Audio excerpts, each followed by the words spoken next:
Best in series for making you want to explore the author's other works.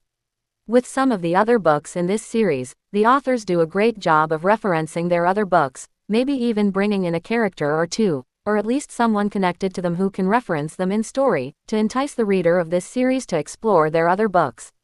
It is very well done within the stories they are telling and doesn't feel forced at all, just a casual, hey, there's other stuff out there that may warrant exploration, if you're into these characters, type of vibe.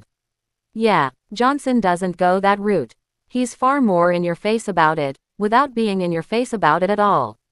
Instead, he brings in one of his major characters from some of his other work and gets you invested in this character's story even within the context of the story he is telling here as part of Dragonfly Cove, and then tells you in the author's note at the end, oh yeah, if you want to see what actually happens with that character, well, this character just so happens to be the titular character in these other books I wrote.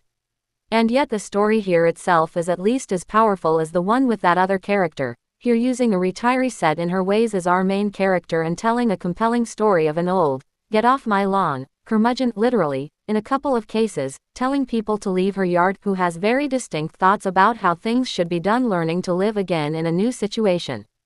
And, maybe, through the love and dedication of her puppy, maybe she just might fall in love again. There are several subplots to this story that all show the complexities of elder life in various forms, which I know many readers are desperate for these days, as seeming so few books deal in main characters of this particular age bracket, despite it being among the larger sets of the American population at the moment. By far the longest book of this series at nearly 300 pages, this is also one of the most complex yet easy to read stories in the series as well. Very much recommended.